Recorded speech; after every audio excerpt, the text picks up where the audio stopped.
Are we all in? I think so, yep. Okay. So we'll start. This meeting, or special meeting of the Livingston City Commission is called to order. May we have roll call, please? Hoagland? Yes. Commissioner Schwartz? Present. Commissioner Maybe? Here. Commissioner New? Here. Tonight, Commissioner Friedman will not be joining us. We are going to ask to move the public comment to the end because we want to give the public as well opportunities to comment on the action items, and that gives us all kind of the front loading. So if there's any public comment that you'd like to do in addition that's different from what we're addressing, then you'll have time after the action items. So moving on to our action items. The first action item is to discuss anticipated CARES Act revenue. Mr. Cardews. Thank you, Madam Chair. Bring up the page of the agenda. I'll get it for you. Page 3 of the agenda kind of gives you what we are anticipating in CARES Act funding. So currently, what we've been being reimbursed for in the CARES Act funding is basically public safety salaries. So law enforcement, fire, and in these later draws, we've been getting some dispatch salary reimbursed as well, and then a few other items, but mainly it's salary. You can see that in the first draw, which was a little over 327,000, and the second draw, which is a little over 128,000. Both of those will be booked in FY20 because that's when we were able to take the draws. So they'll initially be in the reserve when we start the year for FY21. And that's why currently we're projecting that 35% reserve at the beginning of the year, is because that first draw of 327,000 is included in the current projection for the reserve for FY20. The far right column, you see there's the anticipated amount. The state has been less than confident in letting us know exactly how long this reimbursement is going to go on. If we get another quarter's worth of reimbursement, which I think is likely, but not necessarily a sure thing, we'll get about another 889,000 in police, fire, and EMS salary and 210,000 in dispatch salary, although half of that, so 105, would go back to the county for their contributions to dispatch. So that is anticipated but not known yet. I would recommend not spending any of that money until it's actually booked. In other words, until the state has actually given it to us, because it's not guaranteed. But so that shows that as of right now, we have received a little over 550,000, or yeah, 567 in reimbursements. And we could get a little bit, almost twice that much, not quite, if we get the full amount that the state has said may be available. So that kind of gives you an idea of the CARES Act funding that we've already received, what we might receive in the future, and really the kind of things that are reimbursed. The vast majority of it right now is public safety salary, because we've not spent a significant amount on anything else that's specifically COVID related. Okay. So I guess any other information to start us off with, Michael? As far as the anticipated revenues, that pretty much covers it. If you have any questions about how it's booked, what else might come in, I'll answer them to the best of my ability, but we really don't have a lot more information. The state's kind of rolled this out a piece at a time. The League of Cities and Town is engaged with them to try and continue to have the cities reimbursed. But we'll see how that works going forward. Okay, thank you. And I want to restate something, because it looks like some of our public has joined us a little later than I had thought, in that we stated at the beginning that some of our public comment would be after the agenda items, the open public comment. so that if you have questions that are beyond what we're already discussing in our agenda and in our conversations, then you can ask them then. So it won't force you to wonder if you should ask something now or later. Okay. So I think what I'll do is, do we have any first comments from the commission? I do have one quick question, and I would love to have some questions and comments from the commission on the CARES Act funding. The first question, I think the most obvious one when I just am looking at this document, is the statement at the end, or the sentence at the end, the state determines what expenses qualify. What do we know at this point as to what qualifies? I know as someone who is working in a workplace that has funding, what qualifies is very vague in a lot of ways, but also very clear in other ways. So I'm wondering, when it applies to cities, what qualifies? So as far as qualification goes, the biggest one right now, again, is just the salary reimbursement. We have been reimbursed for some other small expenses that we use to prepare for COVID-19, some equipment we bought if we needed to set up some quarantine facilities for staff, some other small expenses like that, but nothing significant. And really those are the two main categories, either public safety salary or items that you purchase that are specifically related to COVID-19. So one of the things that we have submitted, and I don't know if we've received the reimbursement for yet, but has been approved, is the BioBot testing. They said, yes, that qualifies, that's COVID-19 related. So they will cover that expense. And I don't know, Paige, can you tell us anything else that we've submitted for, that we've received reimbursement for? Some of the things are setting up spaces for social distancing and physical distancing of staff. So we've had to purchase some plexiglass for some of the offices. That was reimbursable. Those are monies though that we have to spend to actually receive the reimbursement. Some of the other things that we've requested are things like getting the Civic Center prepared for meetings. Their response to questions like those are, yes, they're reimbursable within reason. So they don't give real specific information as to, yes, you could get, $150,000 for Civic Center remodel so that you could start holding public meetings there so that you had more physical space. So outside of the salaries, the things that are reimbursable really are PPE for non-emergency services and things that create physical distancing of people. Okay, thank you. And then when we're discussing or talking about the salaries, are we saying just salaries in general for being, why their salaries versus extra in addition to salaries or more support for our police and fire and safety? We could hire additional. Sounds vague. So can you explain? So the state said that all of the first responder wages that we paid out from March 13th, continuing forward, potentially up until December 31st, they haven't made that final determination yet.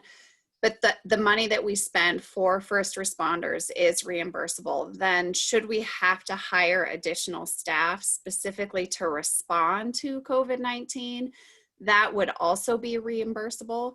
The city has not had to hire staff specifically to respond to COVID-19 because that's really what the city county health department is doing. They are including the additional staff that we have to bring on for volunteer fire.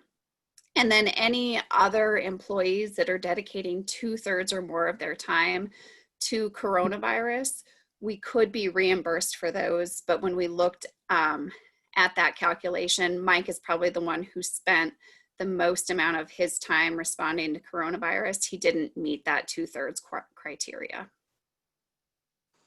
I'll take it. I think I've spent 2/3 of my time, maybe more. All right, thank you, Paige. That was helpful. You're welcome. I'm going to leave it to other commissioners to ask questions if they'd like, and then we'll open it to public questions and comments, and then come back to the commissioners. So is there anything else for clarification? Yes, I'll ask a clarifying question.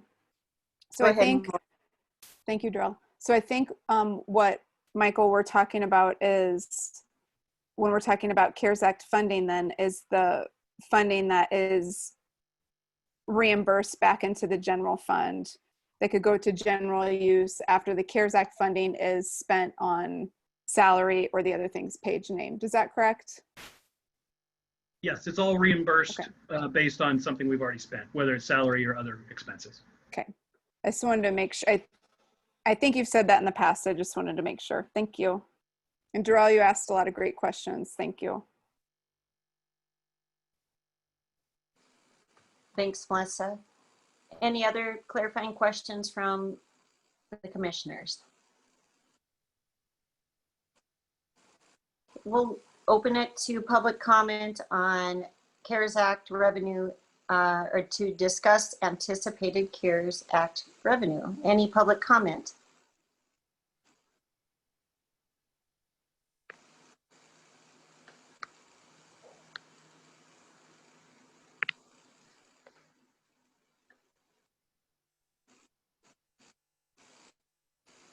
I can't imagine there's no public comment.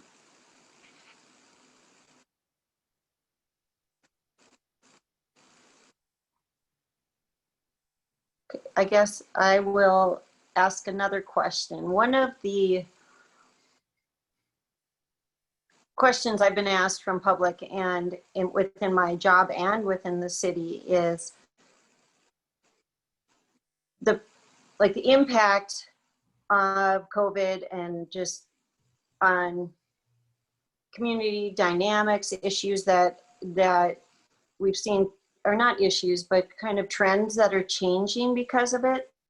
So one of the questions that was brought up to me is, the thing that we're seeing the most is change in our trails and park system, that we see more and more people actually out to use parks and trails because of COVID, because we're stuck not interacting.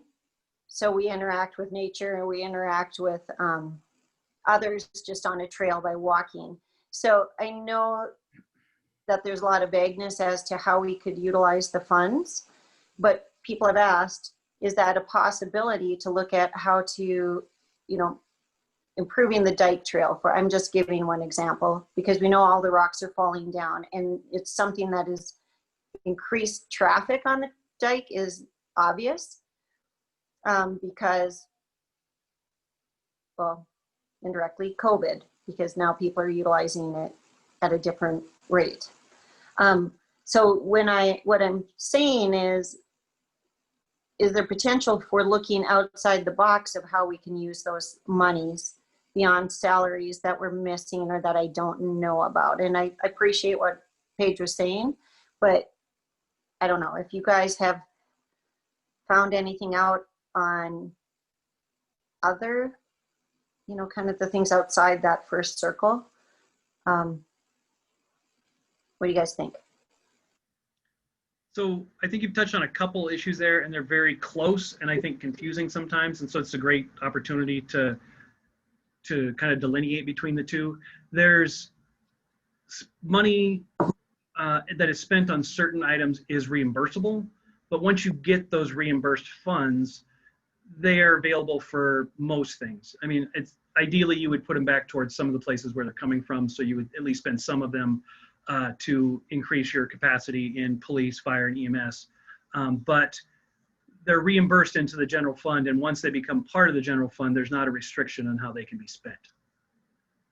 So there's the issue of that is unlikely to be reimbursed by the state under COVID money if we spend money to improve the dike trail. So that's money if we spent, we probably would not get reimbursed under the CARES Act. However, the money that we've been reimbursed under the CARES Act. So the money that we've talked about that we already received in replacement of salaries could be used for that project if that's how we determine we want to spend it. So those are just slightly different, but it's an important distinction. That would not qualify under the CARES Act for reimbursement, but that doesn't mean we can't spend the money that we were reimbursed to do that project, if that makes sense. Is that clear enough? Actually, very clear, because it's almost like two designated funds in a sense, but where they start is the muddy place. Yeah. Okay, thank you very much. So I don't think we have any public comment. I don't see any requests in the chat. Do we have any public comment before we move it completely to commissioners and then moving on? Can I speak? I don't know if you can hear me. Yep, go ahead, Patricia. I just had a question. If we had increased need for mental health services, which we do not have here in Livingston, and that's in line with, for example, a social worker working with the police department, is any of that money available for something like that? Michael? Thank you, Madam Chair. So the spending money on that kind of hire would, again, likely not be reimbursed because it's not directly related to COVID. It would be hard to draw that line to that need specifically to COVID. But if the money's in the general fund, it could be spent on that. The only caution on that is this is really one-time money. So spending it on something that we would need to continue to fund year after year is probably not advisable because we don't have a funding stream after the COVID money dries up. So you could do it if you wanted to do it. If you wanted to do any position that you wanted to do temporarily, that would probably be a fine use of COVID money, but not something that you see as a long-term position because you'd want to fund that through the regular budget process so that you know the funding is available in the future. Where this is just one-time money, we're not even sure if we're going to get all of it. So you have to be very careful where you spend or you commit yourself to spending in future budgets that you may not have the revenue for. Thank you.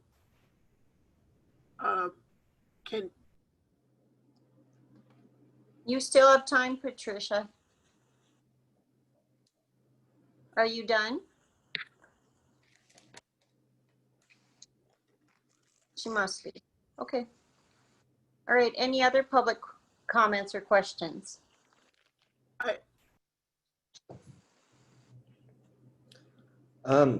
Jonathan Hedinger, 519 West Park Street. I was just gonna say, I was wondering about public health expenses related to mental health also.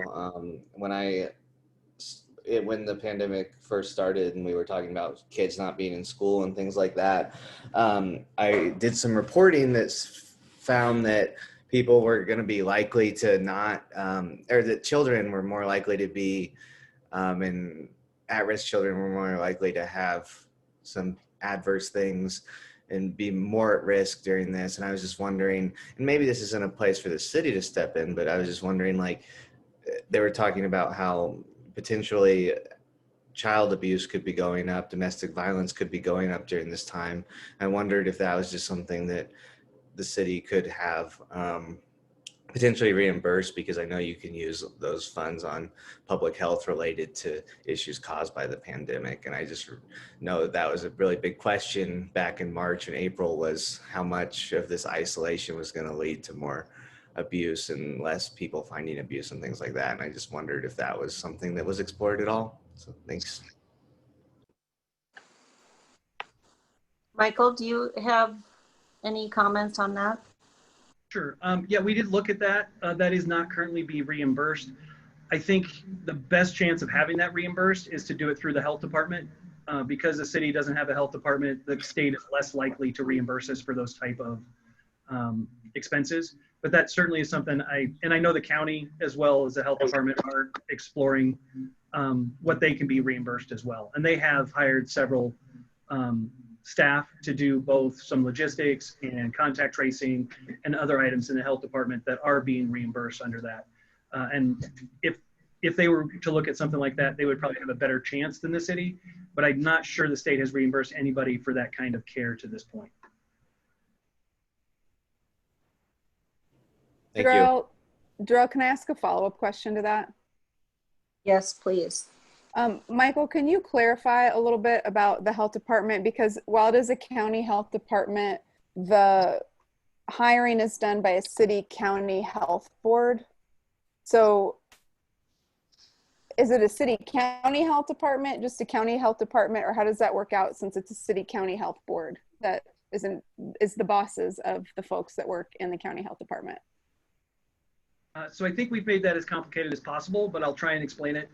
So the health board itself is city county. So there are city members and there are county members, some appointed by the county commission, some appointed by the city commission. So the board is true city county. The health officer is hired by the board. So the health officer would then fall as a city county health officer because they work directly for the board. The health department is really a county department. The only place where we do have some overlap is the city funds half of the sanitarian position. So the sanitarian is really a city county sanitarian. They deal with both septic system permits and those kind of things in the county, as well as health inspections for restaurants, kitchens, and that kind of thing. So the sanitarian position is more city county, but really the rest of the health department is pretty much county only.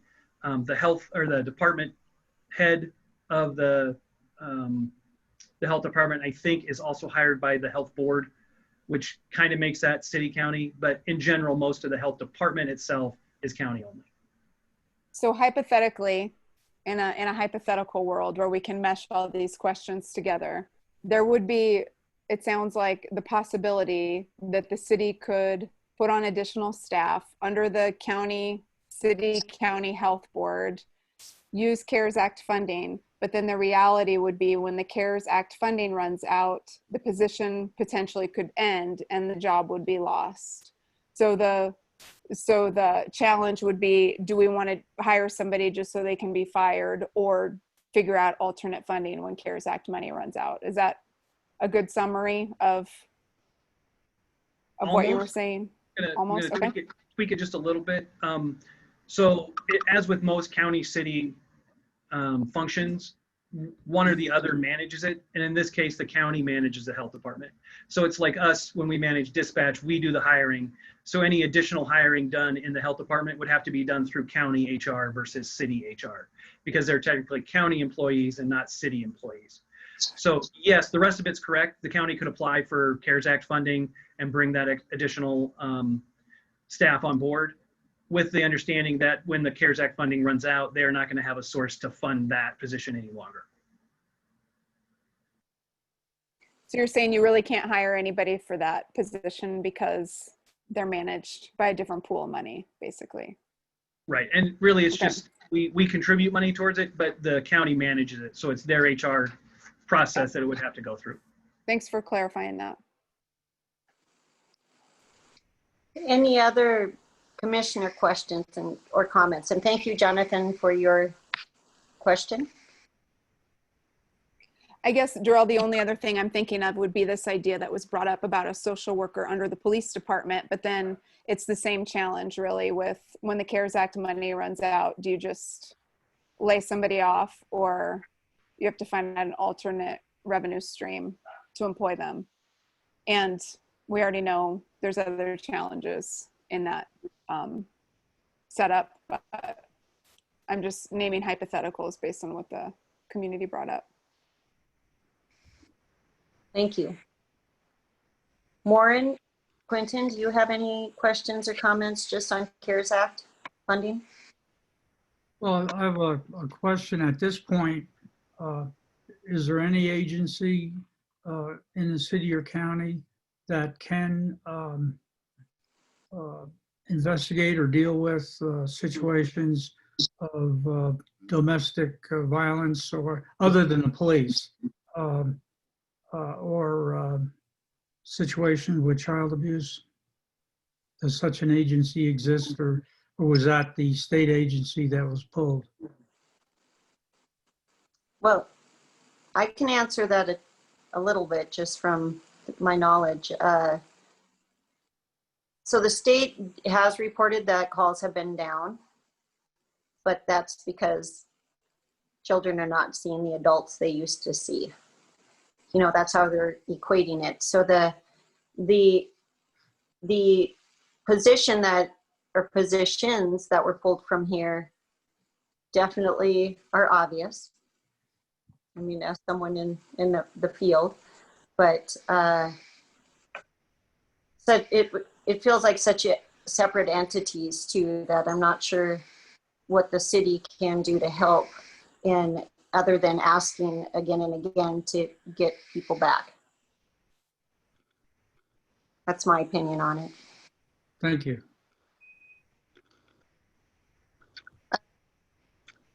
So moving anything, Quentin, from the CARES Act funding? No, Warren made a good point there. I mean, their social services are gone, and they were managed by the state. And quite frankly, I wouldn't know where to go right now except over to Bozeman. Does CHP do any outreach for stuff like this? I don't know. Nothing. No. That's a scary thought. People not knowing where to go. All right. Can we move on from CARES Act? We can, but I would like to just throw in a plug. If people have a question about where to call, they can check on our resource page on the city website, and it does have the hotline to call, so you can still get resources. And there still is, we still have a CPS caseworker in Livingston that we were able to maintain, so we do have that available. And Aspen also is a great resource when it comes to partner family member abuse cases. So there are still some resources here. I'm sure we would like more, but as Faith so kindly brought up on her screen, if people do need resources, please go to our webpage, because we have a lot of hotlines, either regionally or nationally, or other resources they can tap into. So there's just a plug for people to go out and find some resources. Great. Thank you. We have a lot on our website. It's getting better and better. And I think it's actually pretty awesome compared to the ones I've looked at. So, all right. Are we comfortable moving on from the CARES Act revenue conversation? Okay, we're going to move on to discuss city commissioners' list of priorities. So Michael, would you start with that? We had given you the list, and through time, we created a list. Can you start by presenting what we know from that list, potential possibilities, information, anything to start? I can. So hopefully on your screens, you can see what is known about the list that we've come up with so far. This is not a prioritized list. This is just a list of things that have come up that may be desirable to fund through the reimbursement of the CARES Act fund. So these things aren't necessarily reimbursable like we talked about before. Some of them might be, but most of them probably will not be.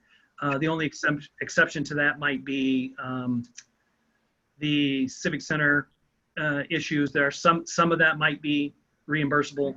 The rest of it probably is not reimbursable, but that doesn't mean the money can't be spent on it. So this is a list. It gives you where the initial request came from, not the only requester, but the initial requester. Some estimated costs. These are super initial costs. We haven't had time to research a lot of this yet. And then maintenance costs if they're known, because even if we're doing capital purchases, there's usually a maintenance cost associated with that. And so we need to be careful to make sure that we know what we're requiring in future years' budget.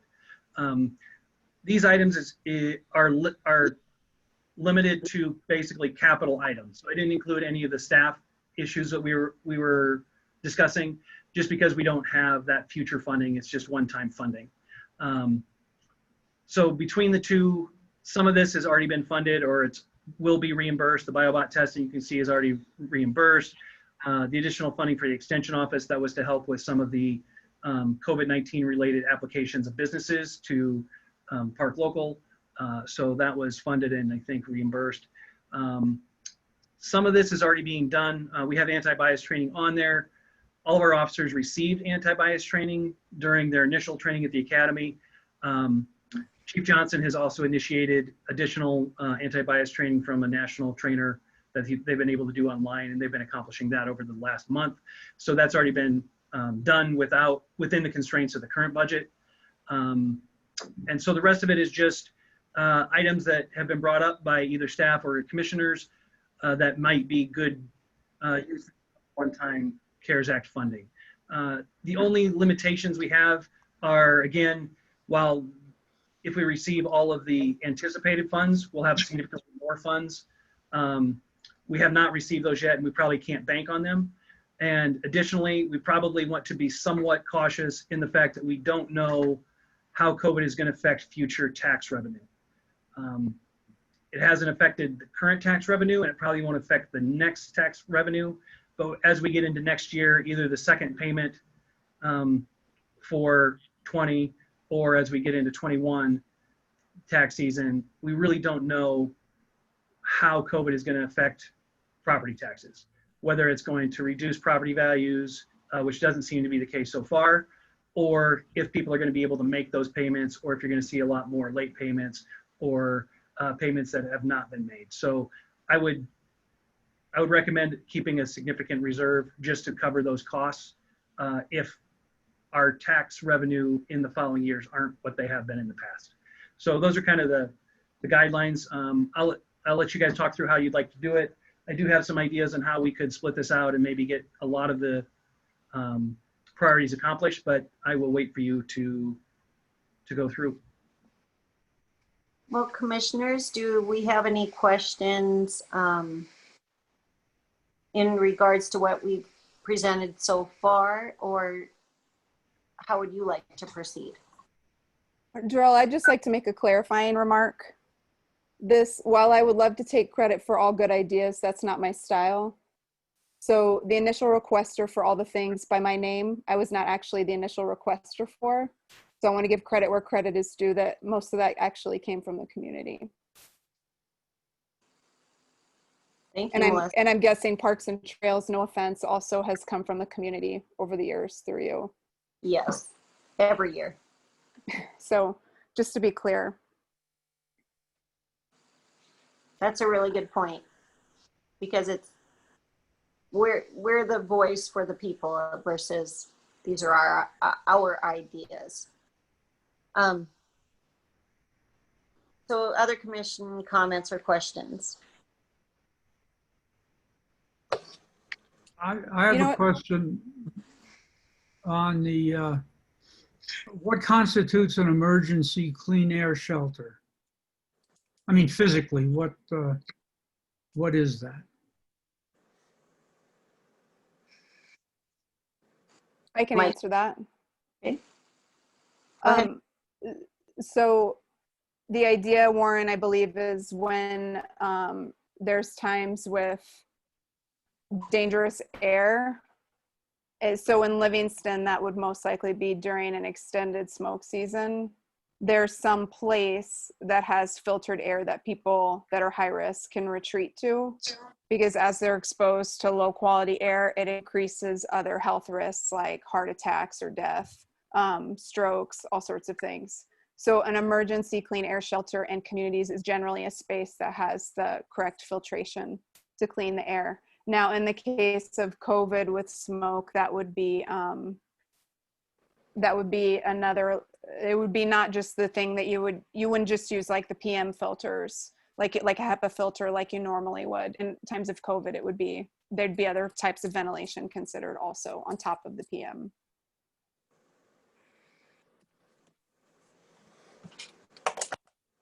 Thank you. Quentin, did you have a question? Yeah, I want to jump over to the biobot testing and how important is that? I'd like, maybe Michael can just, fill me in on that. I don't know much about it, and it's a pretty good expense. And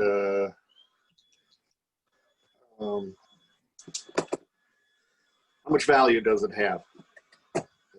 That's one question I have right now. And then I could go on to the Civic Center. But that's going to be a little more in depth. Maybe just answer on the biobot testing first. Go ahead, Michael. Thank you, Madam Chair. So I think there's a couple ways to look at it, and you can either look at it as return on investment or just native value. Return on investment is going to be super good because we're getting all that money reimbursed, so it's a net cost of zero. So for $0, I think it's a really good value. As far as its value on its own, I think it's pretty useful in the fact that it gives you a just an indicator of trends within the community that isn't necessarily tied to any limitations we have in the community on testing.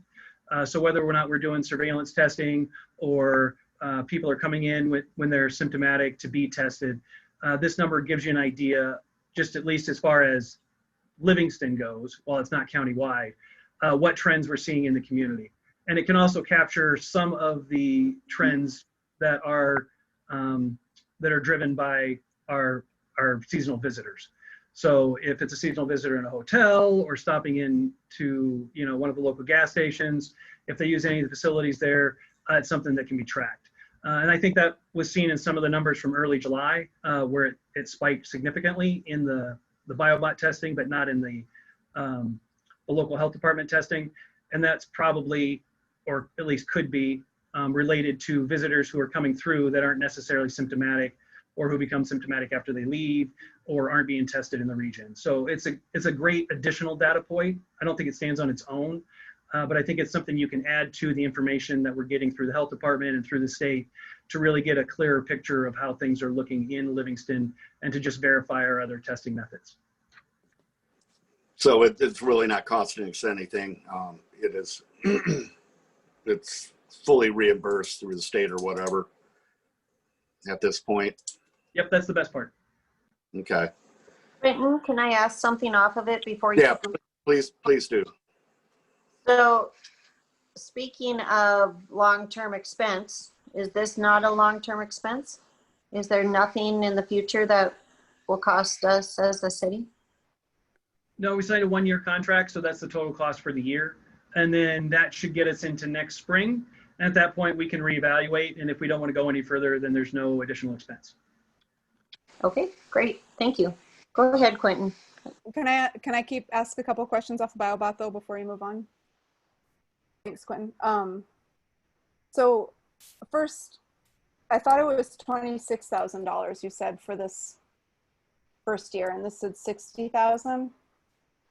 Is the amount you already got reimbursed was 26,000, or the amount you got reimbursed was 60,000? I think, and I'd have to defer to Paige on what we've already been reimbursed, but the I think it was 2,600 a month. I don't think it was 26,000. So I'm wondering what you've spent on it already. Sorry, Melissa, we, when you asked us that question at the last meeting, we actually didn't have that information ready available.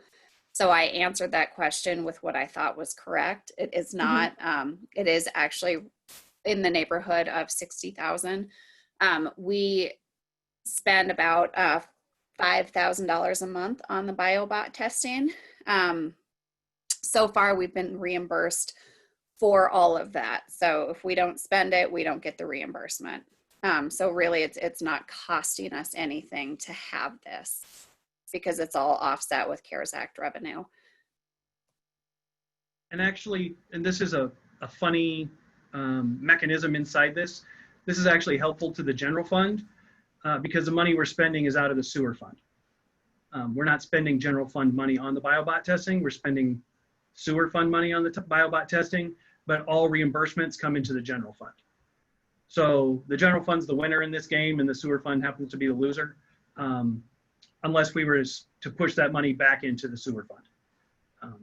But we'd have to make that decision and transfer that money over. So even if we didn't spend this, it would give us no additional money in the general fund it would give us additional money in the sewer fund.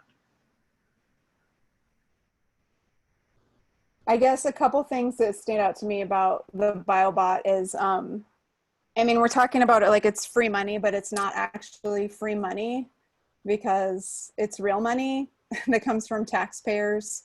And I'm wondering first if that money would be better allocated somewhere else. The other thing, especially considering it comes from the sewer fund, is it's hard for me, you know, and I'd like to hear from other commissioners on this, like, is it the jurisdiction of the sewer fund or public works to be tracking health data? It is a lot of money, Quentin, like you said, and we're not making those decisions. The city's not making the decisions about the health directives. So far, that's mainly come from the governor or from the health department. And the health department, as far as I know, doesn't use this data at all. So I'm just wondering like how we justify using the data when it's not exactly the jurisdiction of public works, unless I'm misunderstanding something about public works. Yeah, that's what's on my mind about BioBot right now. Can you explain that? I think it's an interesting question, Melissa, because I hadn't thought of it. And I think, hey, we need an explanation on how and who do we work with this information, and what's the what results do we get from using that information? Michael? Thank you, Madam Chair. So the information goes out to, and I think the commission's also on the email list that it goes out to. It goes out to the health department. It goes out to Livingston Healthcare. It goes to several other community agencies. So we share the information widely to make it as useful as possible. The CDC is also moving towards sewage screening or sewage surveillance. It's one of the areas they're looking at to basically bolster surveillance testing. The city of Bozeman is doing this as well. They're doing it in conjunction with Montana State University. Several other cities around Montana are doing it as well. It's how the other organizations are using it. I can't tell you for sure. I do know several of them have said it's great. They love it, and they appreciate the fact that they have that information. Basically because it's done at the sewage plant and it's done through our wastewater staff. That's why it falls under the sewage department. If we'd like to reimburse them and spend that out of the general fund, we could. That's just an accounting matter, so we could do it however we wanted. Other than that, I mean, we could stop sampling, but we've paid for the year, so we're pretty much in the contract for the next year. Melissa, does that answer your questions? I mean, it kind of raises more questions, to be honest, but because now I'm wondering, and this might sound like a small thing, but I don't think that it is. Like if it's $5,000 a month or if it's a $60,000 expense, those are two different things that we're talking about. And if we've paid for it for the year, are we paying, did we just spend, or did the city just spend $60,000 on that? Is that what I'm hearing? Is it the city's already committed and spent $60,000 on it if the contract's written? So we're signed up long-term with them. We haven't actually spent it yet, but we are committed through the year. We got a discounted rate for signing up for the year, like most subscriptions.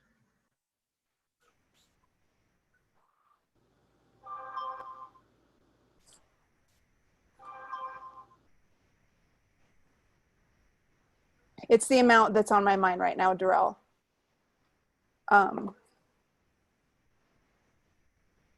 Like can you explain what your concern is, or what about it?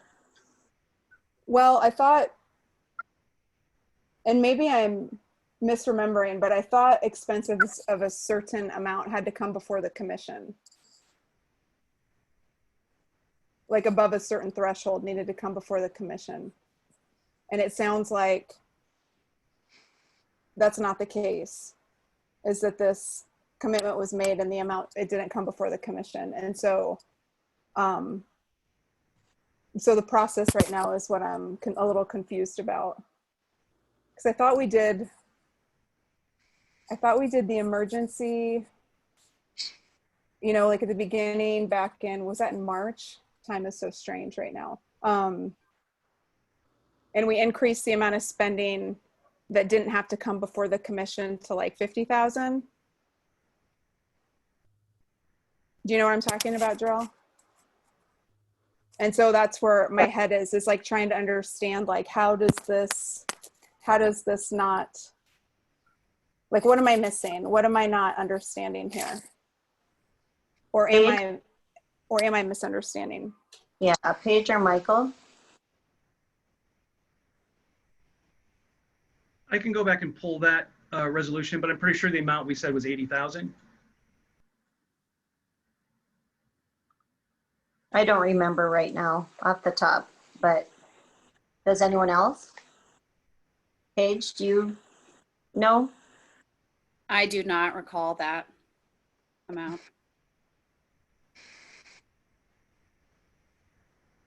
So just maybe pulling that resolution to make sure we understand what that number is. I do recall. If you have just a few minutes, we can pull it up. Okay. So let's move to any other questions while you're looking for that. Commissioners, any other comments, questions on priorities, just from the list in particular? And then Michael, you had talked about potential, if you don't have any questions, commissioners, you had a plan, which I would love for you to share that. So plan is probably too strong of a word, but I do have some ideas. Were there any other questions before we move on? Are you good? Can I go forward? Yeah, I just have a quick question regarding the Civic Center. You know, I have no problems looking at spending that money on the Civic Center for the acoustics and the audio, video, and stuff. Well, we need a larger space where we can congregate, regardless of the COVID situation. But what are our long-term, plans on that, or does that need to go into the strategic plan? Because if we're going to spend that kind of money, I just soon hang on to the building and do it right. So maybe I'm just making a comment or just an observation at this time.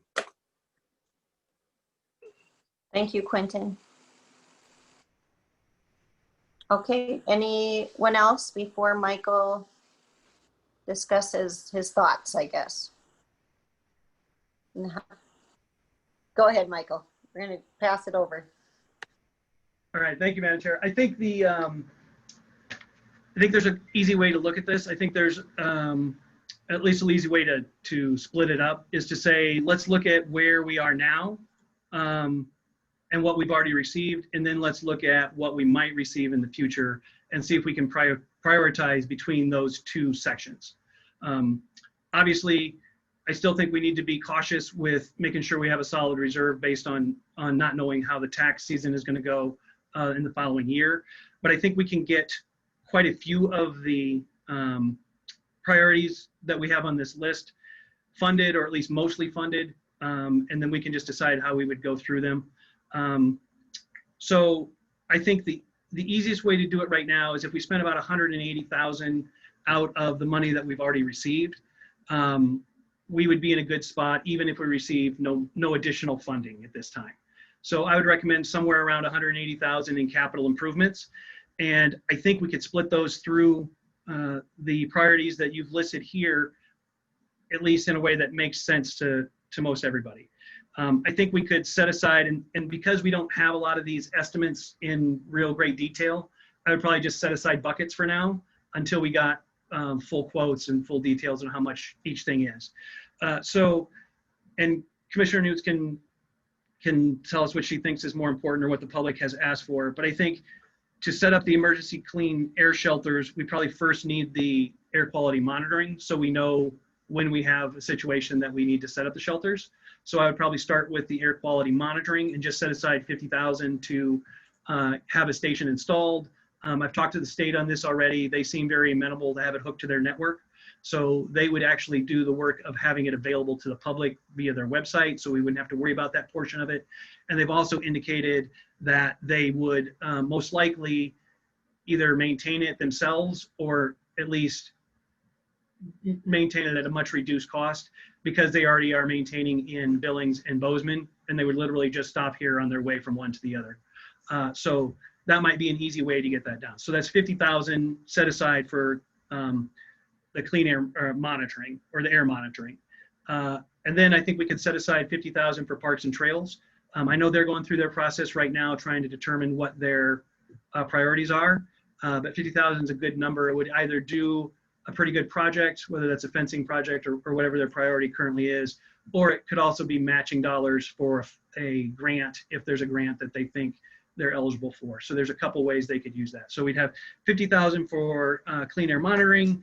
We'd have 50,000 for parks and trails priorities once they would determine how they would like to use that money, and it's approved by the commission. And then at 37,000, we actually got a quote in, and this is a real number. It's probably one of the only ones I have for the body cams and storage. Because we already have cameras with our officer vehicles, we were able to reach out to the company that does that, and they also have a body cam solution.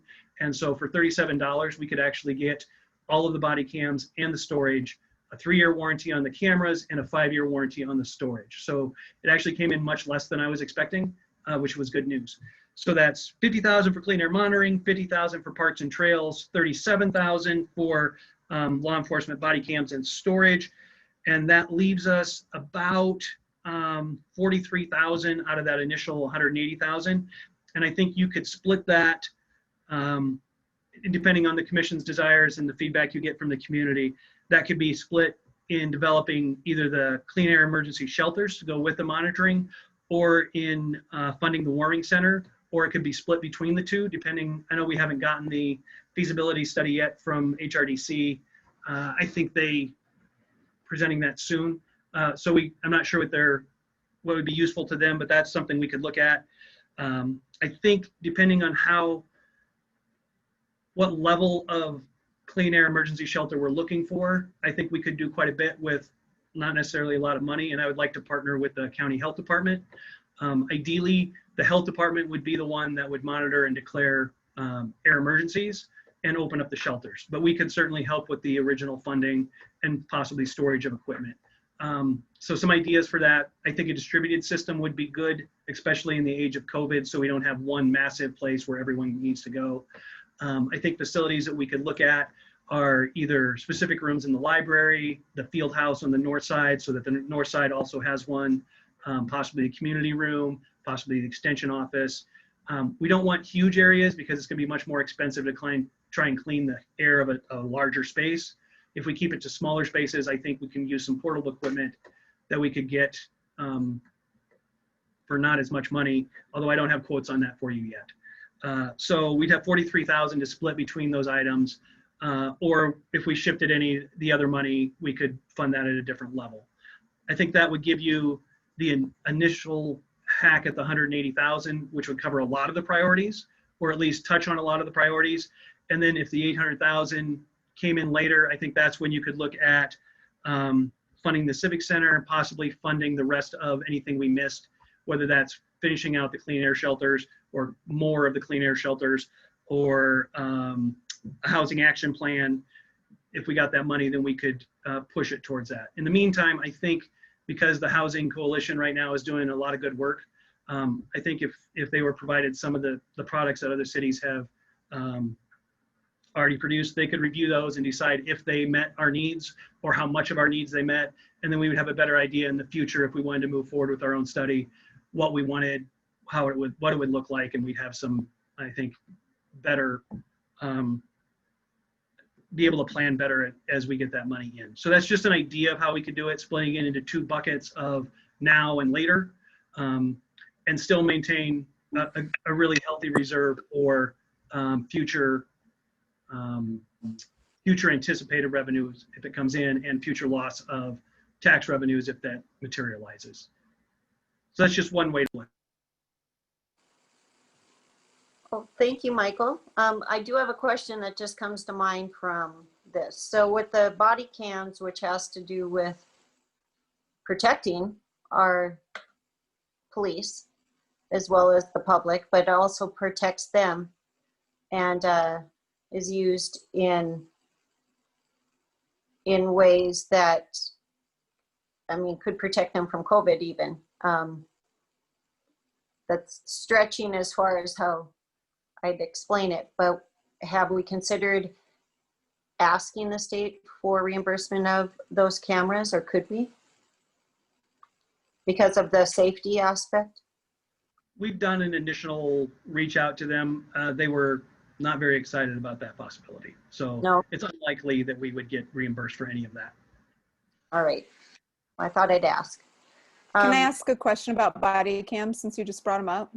Go ahead. So they have a 3-year warranty, and I'm like, I'm just trying to get my head around wearing a camera every day. Do they actually last 3 years, Michael? Like, are they that durable that, I mean, police officers are like, they're not sitting still all day.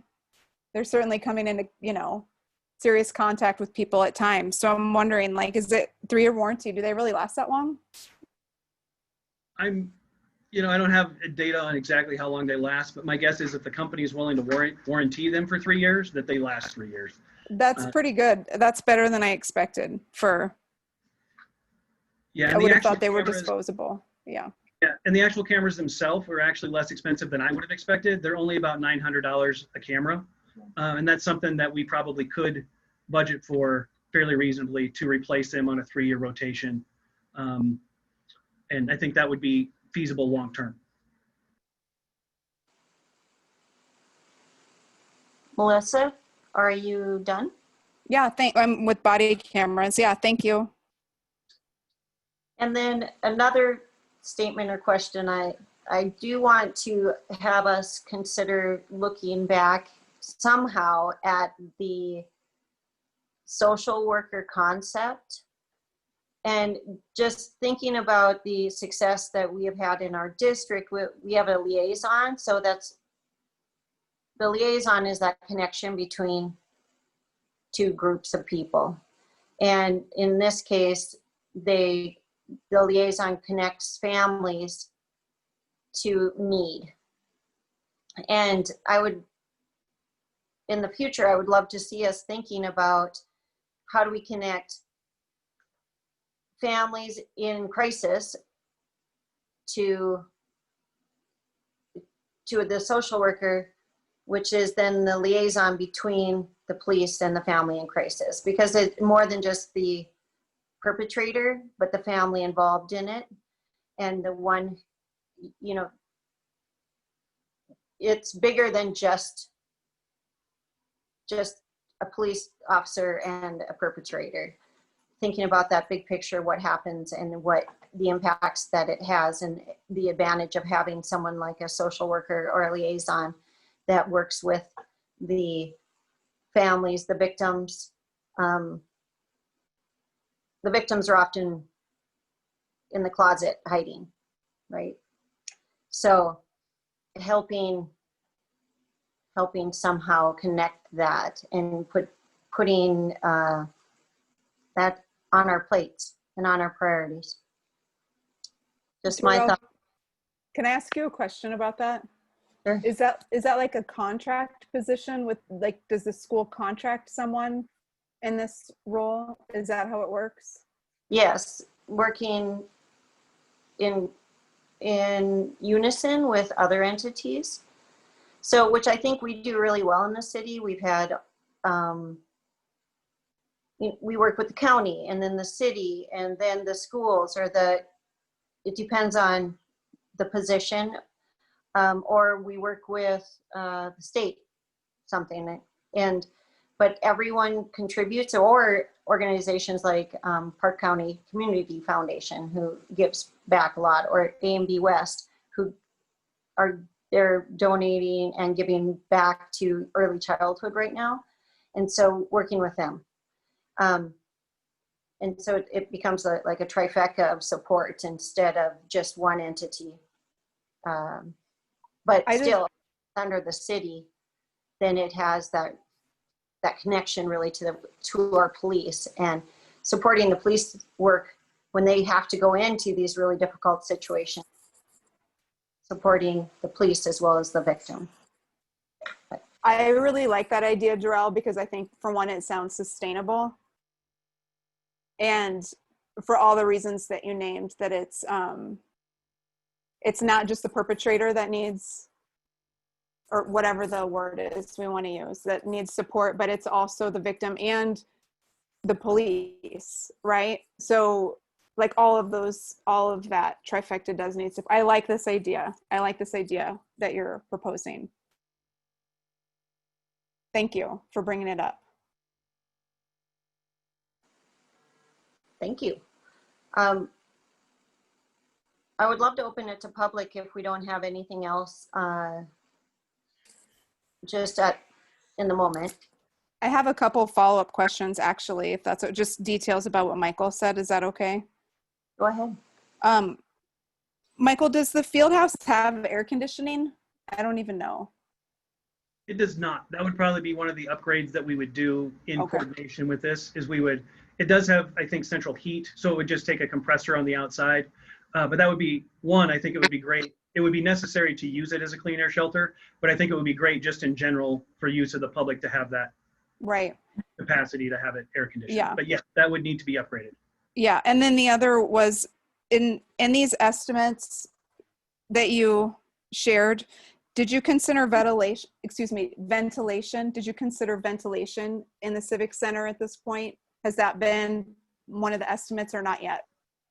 No, it is not. That's probably because of the age of the Civic Center, it would be really hard to retrofit with an HVAC system. Additionally, because of the sheer volume of air in the Civic Center, if you were going to use the main portion anyway, it would make it a very expensive solution to try and clean that air. So we really tried to identify smaller spaces because there's a much less volume of air that you have to clean. So because most times when you're talking about clean air, you're talking about how many times you're going to replace the air in that space per minute, per hour, whatever it is, through your filtration system. And the larger the volume, the harder it is to replace that air per hour. So we've actually tried to look for smaller, more distributed locations. Not that we've picked any of them. These are just ideas at this point. But we thought if we did the cost estimate that way, it would give us more locations that might be closer to people that need it, even if they didn't have transportation, and might be cheaper to have more than to try and do a huge solution with a big air cleaner. So I don't disagree with you. I think that that's a very creative approach, and looking at the needs of our community across the community, not just one part of town. My concern about the ventilation is if we're talking about that as a space to socially distance and have meetings, it seems that could be critical in the winter to make sure that whatever space we'd be considering for large meetings that were social distanced, that we also need to be considering ventilation. So have you considered that? Like how you would meet that challenge if the Civic Center did have money invested in it? Sure. As far as heating goes, the Civic Center is already set up for that. We do have large heaters in the open space. It's just air conditioning that we don't have. But the COVID ventilation requirements, I mean, how would you meet that challenge? Right. We could still do portable air cleaners. It's probably just not going to be as effective. It's still hard. It's even hard to find ventilation that would filter out COVID. But in that case, the pure volume of air is an attribute and not a detraction, because now it's being diluted through a much larger volume of air than in a smaller room. I.e., to get a viral load in the community center equal to what we would get in the Civic Center equal to what we would get in the community room, you're just not going to get the same viral load per cubic foot of air because of the volume in there. So it's kind of self-diluting because of the size.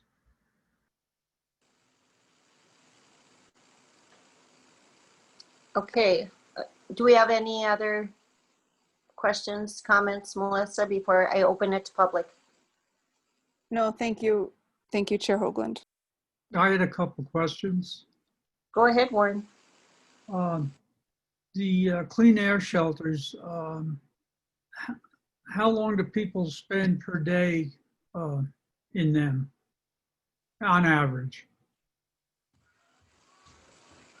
Warren, that's a good question. So do you remember in 2017 when the fires hit Montana really hard? The Sealy Lake area was all burning up. Do you remember that? I do not. So in 2017, Sealy Lake was it was the worst air quality that's ever been measured in Montana. And during that time, those folks had to evacuate for weeks from their home to be safe from air.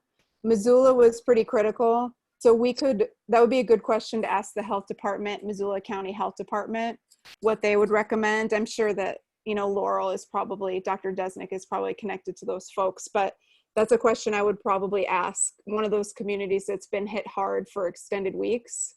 What happened in Missoula was they had to create spaces. The local community came together and created spaces so people at least could get in clean air for a few hours a day or a couple hours a day if they were really high risk.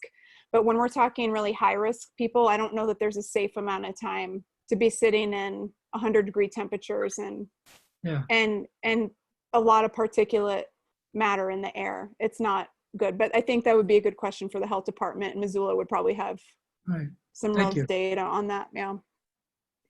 And I have one other question about the warming center. Would this set a precedent in terms of nonprofits? City money, I mean, going to nonprofits versus they're being funded by grants. And at I believe it was the last meeting, was mentioned that we're talking about roughly $260 a night per person for that, and the possibility of vouchers, which would probably be much less than that, in addition to the precedent that's being set. I mean, I think those are two problems that are going to be established by giving money to a nonprofit.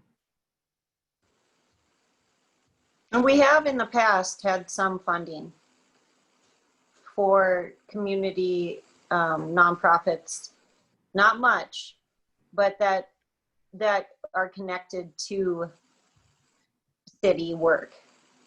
So,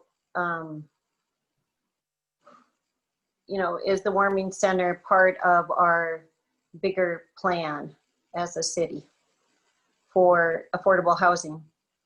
Or is this, in the sense of connecting the two? And then is the warming center's need connected to COVID? That's another thing. Is the increase in need due to COVID, due to housing? So sometimes I look at it like as parts, in my opinion, and how, is this a one-off? Maybe it is. If COVID goes away and things get better and that could, the economy doesn't go down and et cetera. So, or do we have to think in the future, is this part of our bigger plan for housing and for taking care of people when they are out on the streets because they can't afford housing? I don't know. That's my way of thinking through it, but I get your questions because other nonprofits in totally different fields could have legitimate, or I'm sure they do have legitimate need for funds. And are we going to be in a position where we do set a precedent where any other nonprofit can pursue that precedent as legitimately requiring money from the city? I mean, I think that's a really great question, Warren, because it does set it up for it if that's true. So I guess we need some, maybe Courtney Joe on this. Thank you. I would be happy to speak to that. Can you hear me okay? Yes. One of the concerns that I have, particularly with the COVID currently through this next winter, and then ongoing as well, is that when it was one center and the people who were using it were vulnerable, they often dealt with either mental health, substance abuse, or both. And they made connections at those centers. Oftentimes, they became romantically involved with somebody there. And then something happened to damage that relationship. And one or both people were 86 from the warming center, and they couldn't take advantage of that any longer because they weren't allowed back there. They'd been trespassed out for their behavior. And particularly with the COVID now, where we may need to individually house people rather than collectively, it may be better to use some version of the voucher system that was happening with the Ministerial Association that would provide rooms, maybe bus tickets, depending on where people were, and we could individually tailor the response to what was needed. And there would be less chance of them interacting with other participants in a negative way, and then their behavior creating an instance where they were no longer going to be allowed to have services. Thank you.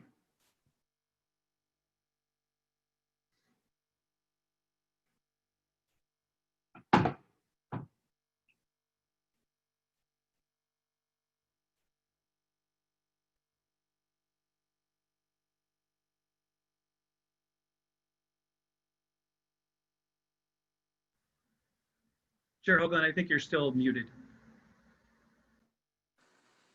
That took you a long time to tell me that. Warren, do you have anything else before I pass it to public comment on our priorities? And I think I saw someone pop up on that. I think we have Jean Marie. No, that was it for me. Thank you. All right, Jean Marie. You're up. Yeah, thanks. This is Jean Marie Suvity, Chair of the Parks and Trails Committee. And I just want to say I really appreciate the suggesting for some funding for parks and trails. We saw, as Darrell pointed out, a huge increase in use of many of our parks and trails because people needed to get outside. That was one place they could go and social distance and get some exercise when a lot of other places were closed. I go to Myers Riverview Trail as well as to Sacagawea Trail and my Mayor's Landing and so on. There was a tremendous amount of use there, increased demand for parks and trails.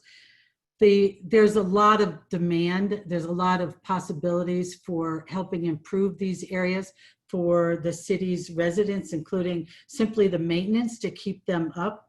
I know that a bathroom at Myers Riverview Trail is on your agenda, and that I think will be great. It would have been great to have it even this year, just because there were times I'd go there and there would be 15, 18 cars in the parking lot, both people or families that were using the trail, people with dogs, or even anglers that used it to get down to the river. There's also a demand, I think, for extending trails so that we can spread out people on the short trails that we have now.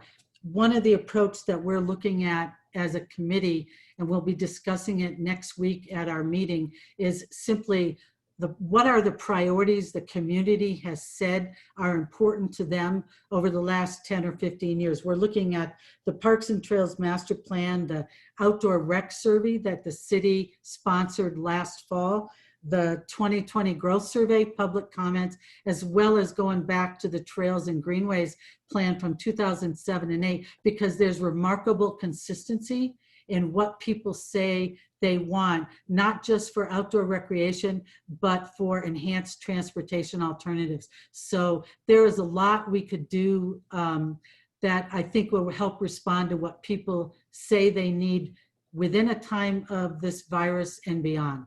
So appreciate the suggestion. Thanks, Jean Marie. And Patricia, you're up.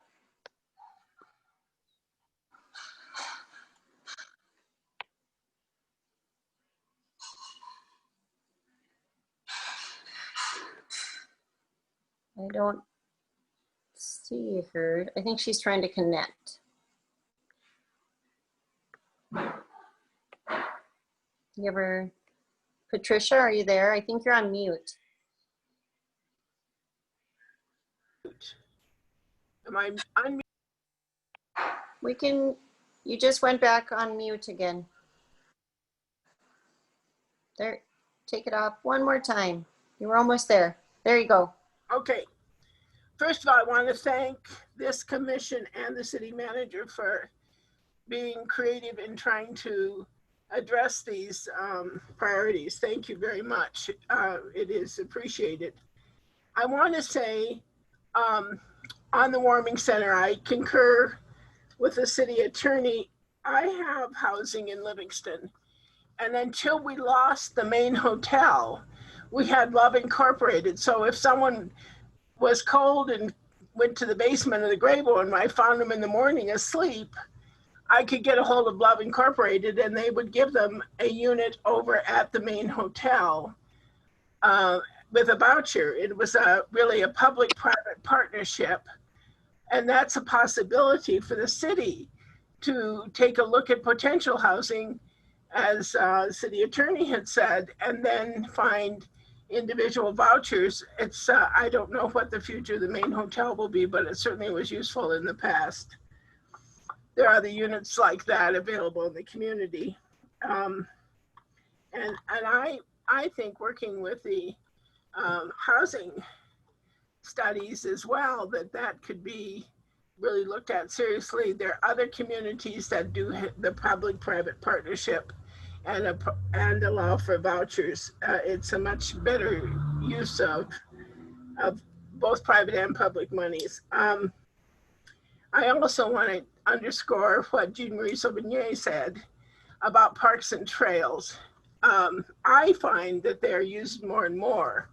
And we've had the death of a young man along Front Street, and we had the Bozeman Trail in place and had the actual funding for a grant to allow for that to be a safe place for people to go from one place to the other. And sadly, it was not followed through on. That's why we have a Bozeman Trail connector. I proposed and helped write the grant for the $37,000 that created the Bozeman Trail connector, and then would connect on the Bozeman Trail on the north side of town. That's there, and this is the time to put things like that together. So I really appreciate taking a serious look at the priorities of the City Commission in this area of parks and trails. And there's a master plan. I still think one other quick thing is that even if we had 1 year with a social worker working with the police department under COVID, we could see how it went. How did it work? Did it work well enough to continue? So that is worth considering as we move forward. But there's a lot of possibility here. Thank you. Thank you, Patricia. Remember that trail along Front Street, just informationally, was, the railroad did not feel like they could give us the construction right away, so we were unable to do it. May I comment on that? Because no, I'm sorry. We're going to move on. okay. We have Jonathan next. Jonathan Hedinger, 519 West Park Street. I was just wanting to make a comment that I think it's exciting to be talking about funding so many of these good projects, to increase funding to parks and trails, and to be talking about public health in a proactive way with the clean air shelters and potentially doing air monitoring as well. I think that all that's really great. And I also think it's good to help get body cameras for the police, because I think that would make both the community and police officers and everyone just feel good. And I think that's great too. So I think that all of these are great ideas for funding. I do want to again say that COVID has, in the pandemic, has adversely affected many of our most vulnerable people. And a lot of it's even people that are working in the service industry or working or making or want to live here, and it's getting more and more expensive because of people moving here and things like that. And I just want to make sure that we still underscore the need for a housing action plan, just because housing prices have gone up very significantly in the past 6 months, in the past year, in the past 2 years. And I just think it's harder and harder for a lot of these service worker people and just people in even police officers, teachers, everyone to find a place to live here. So I think that it'd be great to help with the housing, to help do a housing action plan and make sure that it has teeth and that you're able to accomplish some of these things and look at some of these ideas of a public-private partnership. And I think it'd be great to help the Community Foundation with what they're doing with the Affordable Housing Coalition. And then I also just think funding the warming center or something to help our most vulnerable people who just need a place to stay when it's really hard to find a place to live here is also really important. So I just want to say thank you for using these funds in so many different ways. I think it's really exciting that there's going to be potentially a lot more money. And I would really just think that if we could help address housing, I think that would be really great. So thank you. Thanks, Jonathan. Okay, it doesn't look like we have any other requests from the public. So I do just want to thank you, Michael, for the thoughtful solutions. That's why you're the city manager. We need you to come up with the solutions because we can't always do it. But I really appreciate that when looking at this list, really valuing what the public wants, what the commission wants, but yet finding ways to do it reasonably within our budget, within our constraints of our budget. And very exciting to see. I mean, when you look through this list, just like Jonathan just stated, well, everyone actually, Jean Marie and Patricia, just, we are doing things well. Like we already had anti-bias training, kind of moving forward. And now we're looking at the body cams, which is something that is going on all across the country as an important solution for both protection of the perpetrator and the police. And just looking at this list, BioBot, trails, parks and trails, which of course, I'm doing flips in my mind.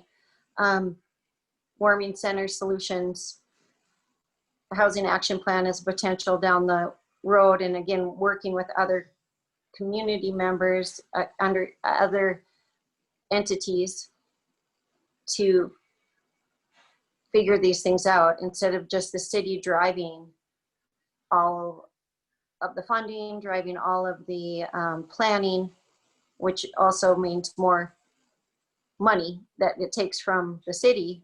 So I think the teaming with others, I really appreciate. And thinking about the future and protecting the health of our community. It's one of our #1 strategies in our strategic plan,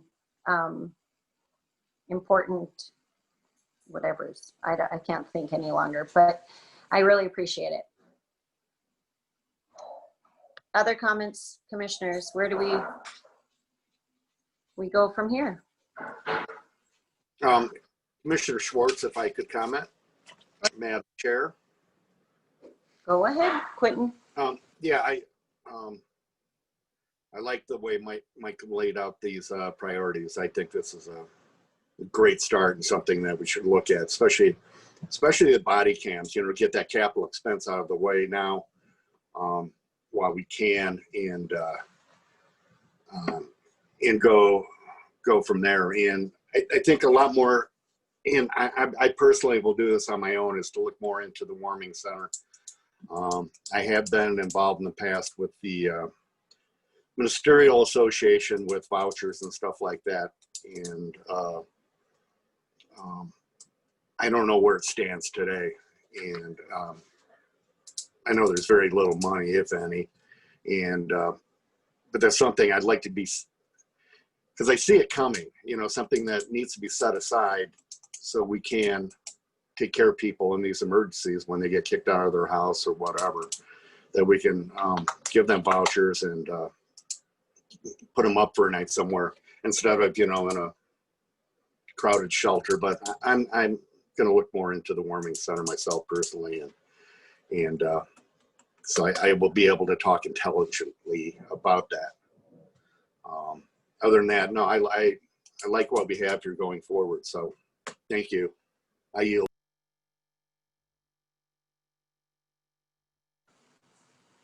All right. Any other commissioner comments?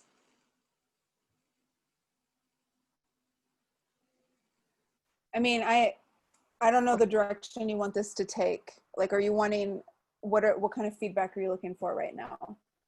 Well, I think we asked Michael to start bringing these things to the commission for votes and for solutions.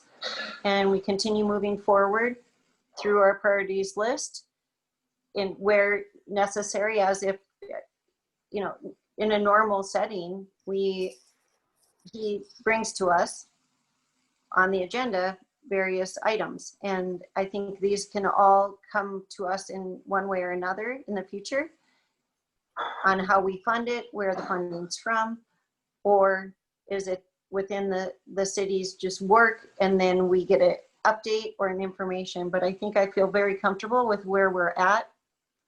But I don't know, I want to get your opinions as well. Okay. To where do you want to see it? Well, I guess, so regarding the warming center, one thing that vouchers don't do that the warming center does do is connect people to the services that they need. So while I recognize that I'm hearing people say that the warming center isn't perfect, it does fill a gap. That's social, again, the social services gap. It helps fill the gap, the people that work there that we don't currently have in the city, which is connecting at-risk people to the services that can help them. And a voucher, I don't believe, will do that. And feel free to correct me if I'm wrong, if somebody has information about a voucher that I don't have. But that's one benefit I see to the warming center. Well, an additional benefit. I see many benefits to the warming center. Melissa, can I? So in the Yeah. past, this was something that was brought up to the commission when we were working with the working at supporting the food resource center's new building and the work that the city could help with. That was part of what they planned is the services and connecting those coming to the resource center to those services, including applications, like how to fill out an application, and then also different organizations that are there they could have help from. So I don't know if that has changed, but I'm wondering if, again, it's all about working together, because like I've said 1,000 times, we're really good at that in our community, like better than I've ever seen or heard. Mm-hmm. Some other things that were brought up that stood out to me was this idea of the social worker, like thinking of it as a trial period, seeing if it helps fill the gap. I think that's kind of a creative proposition to consider, to see if it meets that need. I think that's worth exploring, especially in conjunction with this idea that you brought up of a liaison, Jarrell. So like a trial year to see if it helps give us any more insight on if that's a useful thing for the city. Also, the housing action plan, this is really critical, I think, pre-COVID and now, because we all know we have a housing situation, like a real crisis situation before COVID here in Livingston. And one thing that Jonathan said that stood out to me was making sure the document had teeth. So I think, having these documents that we can refer to that are based on our public makes them important in a way that they wouldn't be otherwise. So my concern is if we're cherry picking from other communities' documents, that does not have the same impact as a document that was created by our community and for our community. Like the weight of that is different in terms of being actionable. So I think that's really critical because we're really not putting money in a serious way. I mean, like how you put money is a reflection of your values as a community. And we're really not putting money towards the housing problem right now. So I think that is something to keep on the table. I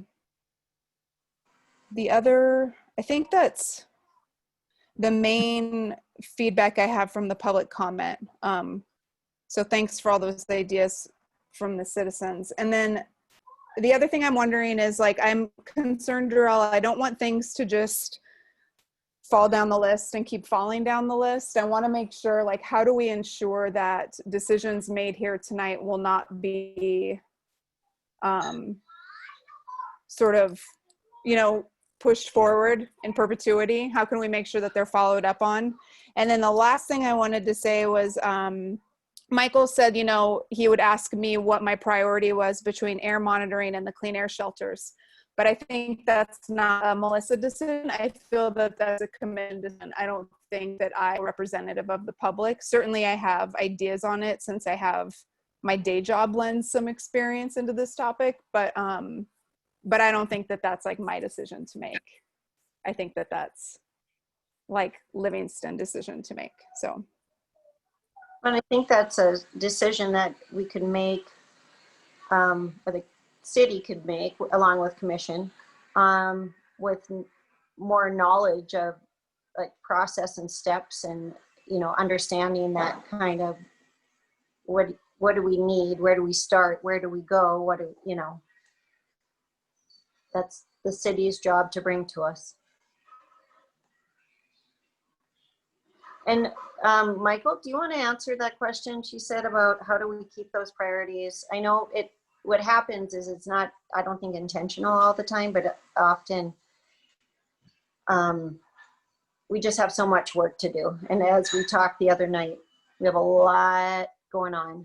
We have only so many minutes in our days and hours in our lives to give. And so how do we keep these priorities moving forward? Do you have a suggestion on how the city could take those steps and bring them to the commission? I don't think it's difficult. I think we just need to know what you're willing to spend in each item, and then we can go forth and do the research and bring up contracts. I mean, none of these items are difficult. There's like no engineering involved. There's some research that needs to be done, but none of these are actually long-term projects. The body cams, we've already got a quote. If you say to move ahead with that, we would move ahead with that, and within a month or two have a solution. Warming center, it just depends on when you want to fund it and how. So once you make that decision, then we'll just execute. That's not difficult. The air monitoring, I've already reached out to the state on that one. The process for that's fairly straightforward too. We would just need to know that is actually how you want to spend the money, and I can move forward. Parks and trails, if we agree on that, then I can just go to Parks and Trails and say, hey, the city has allocated you $50,000 towards your priorities. Let us know how you'd like to spend that. The only ones that are going to take significant research or thought or more public input, I think, is how you want to do the warming center, what that looks like, whether it's vouchers through HRDC, so they can make that connection and they see everyone that needs a voucher, to provide them the wraparound services. Maybe that's how you want to do it. Or if it's just funding HRDC straight with a certain amount of dollars, and then they can decide how to use them. That's a way to do it. And I think the housing action plan is going to be another one. We'll have to wait for the housing committee, I forget what they're calling themselves right now, the housing coalition, to really let us know how they would like to move forward. So that's kind of where we're not leading the train on those. But as far as the other options go, they're not difficult. They just need a decision on whether or not we want to commit the funds against them. So a normal process is that you bring it to the commission as, usually an action item, and we have the conversation, and then how do we proceed? So I'm going to trust that you'll bring these issues to us depending on where they need to go.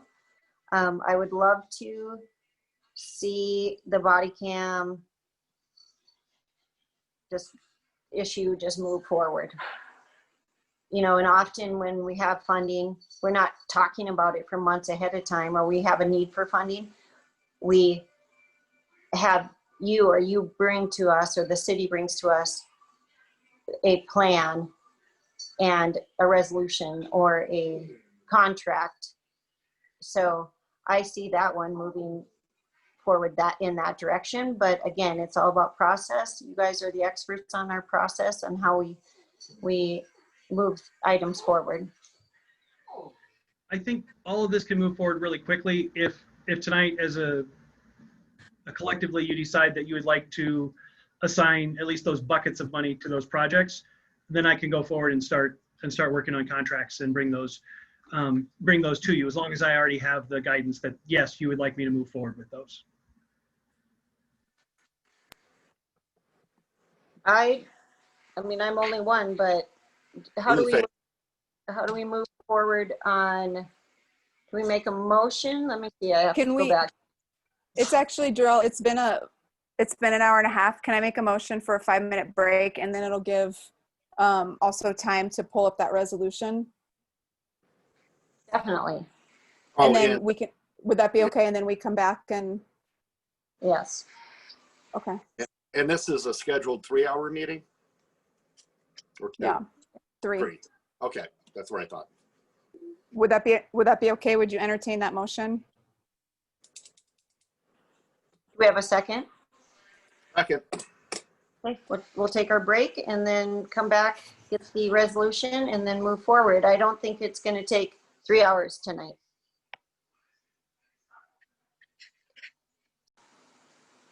Well, I think we continue the conversation because it's obviously in the future, not necessarily today, but you've had concerns about this in other meetings too, on funding and the use of BioBot. So we'll keep it on the table in the future. Okay, what about going through the list? So Michael, would you just sort of lead that, going through the list and what was stated, so then we can kind of move forward, put it in a nutshell for us so I don't have to? Sure. So the recommendation that I had for trying to get as many of the priorities as possible was 50,000 to parks and trails, 50,000 to clean air monitoring, 37,000 to body cams, and then 43,000 split between clean air monitoring and the warming center. Although I think that's probably not really the topic. It's helping people that are housing challenged in the COVID. So whatever that is, and that's for the original 180,000 that we have right now and can spend, and we know it won't affect us in the future. And then we had 100,000 for the civic center in the future that we can talk about if we get the rest of the anticipated money, and any other items, the housing action plan or any leftover from the clean air emergency shelters would then come out of that additional money once it's received. So that was the recommendation as put forward to you.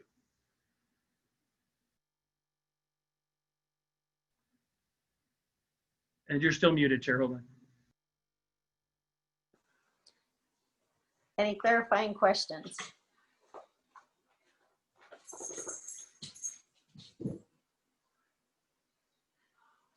So I guess one question I will ask on the Civic Center, that 100,000 is just a kind of a vague number related to potential improvements that will help it to be more of a meeting center slash shelter slash what? Give us a little bit more on the big picture of this Civic Center. Sure. So that includes two different projects. One would be the acoustics itself, which also includes some insulation value to reduce some of the heating costs of the Civic Center.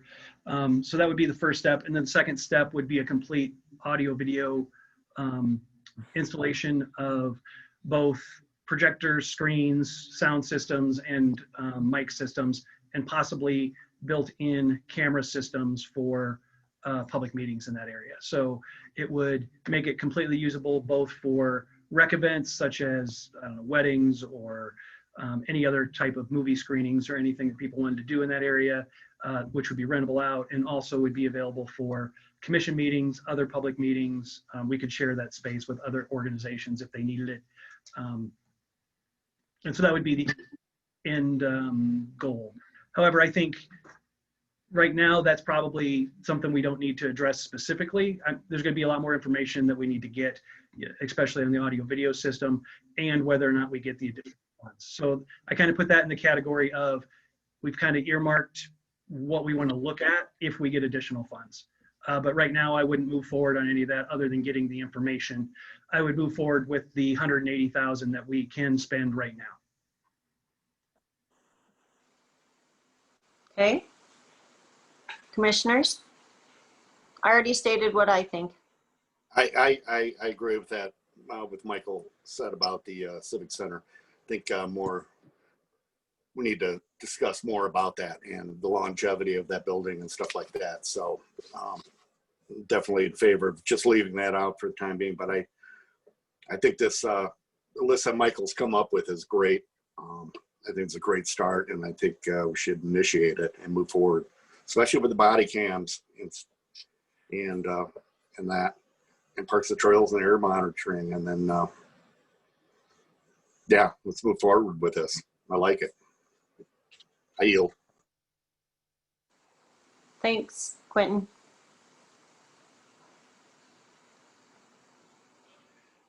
So do we need any other comments from Warren or Melissa? Or do you want to comment, or do we need a motion at some point? I can say something. I do want to hear from Warren also, but I think the list is reasonable. I think waiting to talk about the Civic Center is important since it's part of other conversations that we're having that I don't need to repeat because Quentin has already said it a couple of times very well. Thank you, Quentin. I still don't want to lose the housing action plan. Also, that's a big one for me because we're in a housing crisis and we have been for a long time. So, but the proposed list is a good start, I think. Thank you. Thanks, Melissa. And I value the housing action plan as well. And I see that as a future conversation that we'll need to have as we get more of that information from the study and HRDC work and the coalition's work. I think it's very important that we put all those pieces together before we make decisions based on funding of something. But that's because I'm all about looking at it as a community. So, all right, do we have to make a formal motion on this, or can we just request this brought to us in the future in the ways that we've stated? Well, I think Warren went off mute. Maybe he wants to chime in. Warren, go ahead. I'm sorry. I'm still kind of up in the air about the proper, the best approach to a warming center or providing housing in general, emergency housing. I don't know if it's possible if it would be a better option to funnel any money devoted to that, funnel that money through, say, the Park County Community Foundation, so that they would be monitoring it and doing the accounting and making sure that it was used as appropriately, as opposed to putting that burden on our financial department. Other than that, the rest of it looks very good. On the housing action plan, that's the one other thing. I think that it would be an idea not to go by it in lockstep, but looking at other cities' existing housing plan, just to provide a basis of the format of it and some of the details, of course. It would, I think, would get us off the ground running faster, and wouldn't be a waste of time. I mean, I'm not saying that we should copy it and that would be the final action plan, but it would be, I think, an accelerated start. So, and the rest of the items look fine. Thank you. Thanks, Warren. So I go back to that question of, do we need a motion, or is this about, okay, so we make a motion to accept the recommendations. And then if there's any amendments to that or any statements that we need to make, we would make that motion with those amendments, right? Or am I correct, Courtney? Darrell, what's your thoughts on the idea of a liaison, like a trial liaison social worker? Well, I already stated how much I think it could be a great start to the bridging between the victims and the police. And I think it helps our police to do their jobs better. Because it's hard out there. Right? As far as funding it, I think we need to do some work as to how can we work with others and figuring out, like who can be part of this coalition. But I do see that it's vital to our future. But this is just a sort of a pocket of money at this time. And I don't want to give up on what's important in this smaller pocket, and then looking at how do we move forward to funding it also with the other pockets of money and or in the future. So I'm sort of separating it because I don't want to lose anything else either. That's my thought on it. I think this is another situation where before any kind of decision is made, some research has to be done on what other communities, how they've handled it. From the real practical end of things of who they partnered with. Did they, I find it difficult to imagine assigning a social worker to the police department because of the total, their need, the scheduling of their need, and how that would, literally how that would all work. I mean, you can't have one person. You're talking about things that happen at 1 o'clock in the morning, and other things that happen at 8 o'clock in the morning. And it seems that the person would have to, the worker would have to come from a pool, not just as an individual. So finding out how other communities handle that, I think would be a good starting point. Well, that and other things. So, thank you. Thank you, Warren. Good point. But like I said, I think it takes some work to get a lot of what we're talking done. And that's not going to happen tonight, you know. So it takes some time, some processing, some innovative ideas, and working with others. Madam Chair, if I can, I'll just give you a quick update on what's already happening. Okay, thank you. Some of the things we're already looking at in this process is I have a meeting scheduled in the next couple of weeks with some of the mental health care providers in the community, just to have a conversation with them about what they think that kind of partnership would look like. So we can get a feel for local partners that we could collaborate with as we move forward, and what they're capable of and what they think is a good idea. I think also that we will prepare for the commission some kind of presentation on what services already exist, because there's a lot of what we're talking about is covered in certain areas. You know, the county has the drug court already, or at least it's almost stood up. They have the victim witness coordinator, which does some of this liaisoning that you're talking about, and that already exists in the county county attorney's office. We do have the CRT. We do have some of the CPS responses. You know, Livingston Healthcare, I think, is working on a grant for some enhanced mental health capabilities.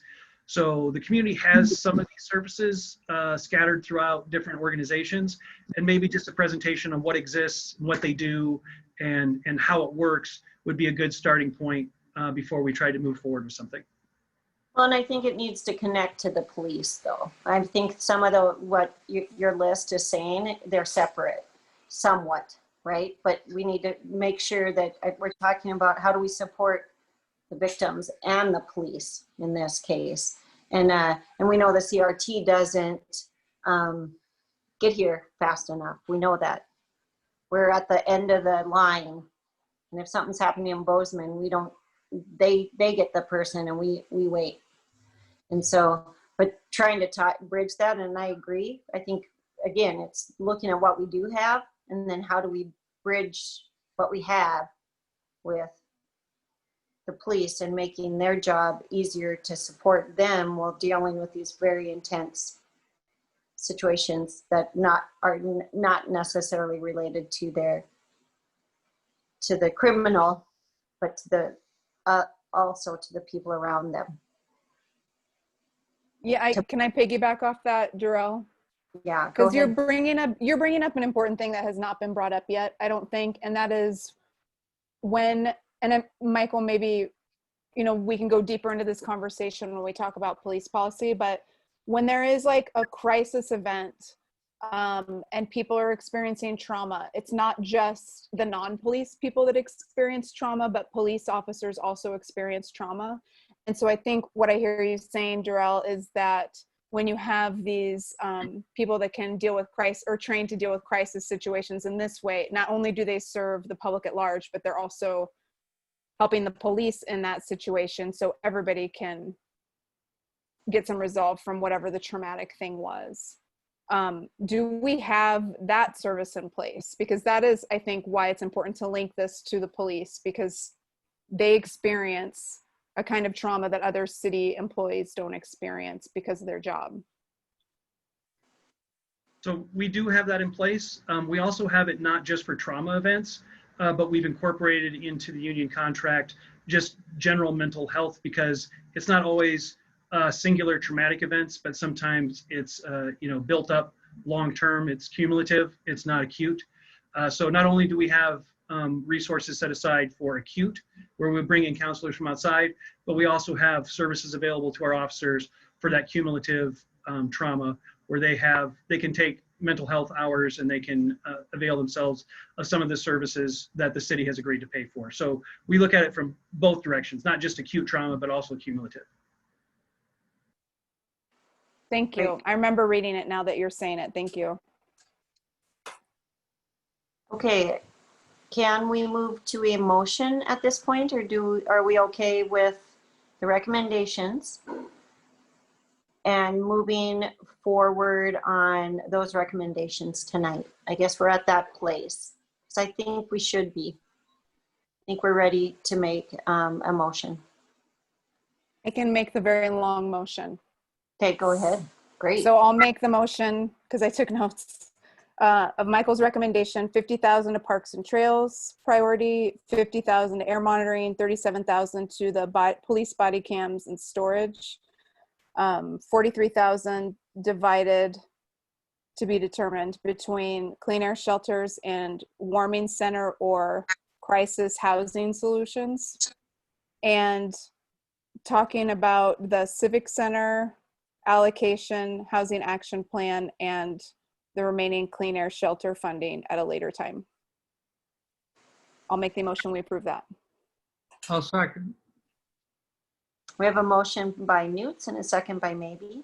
Roll call, please. Chair Hoagland, Yes.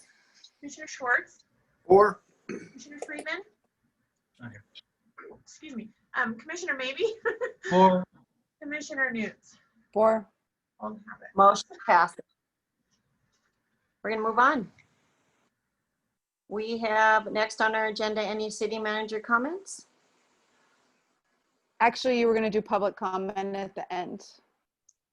I forgot. Thank you. I'm looking at my list. Any other public comment on something else that's not related to the agenda?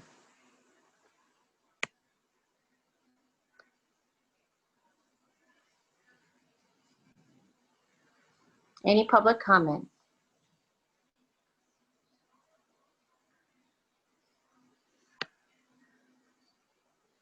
All right, no public comment.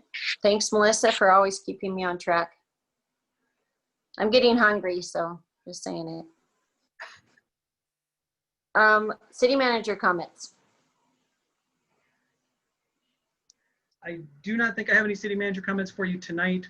We'll get you a couple updates in the near future. However, you should have received today basically the outline for future agendas. So please take a look at that and give me any feedback if you want to shift anything, would be my only request. Thank you. Thank you. All right, we have Melissa. Thanks everybody for coming and sharing ideas. Record short meeting of lately, so I yield. Thanks, Melissa. Warren. I'll help make it shorter. I yield. Tim? I think, yeah, this has been one of the more productive meetings and moving along. Very good. Thank you, Madam Chair and Michael. I yield. Thank you. I have nothing tonight. I usually, if I have a quick question, I just go straight to the source. So nothing tonight. All right. Do we have a motion for adjournment? I move to adjourn. All in favor? Yes. Oh. Okay. Yes. All opposed? This meeting of the Livingston, or this special meeting of the Livingston City Commission is adjourned at 7:09. Great.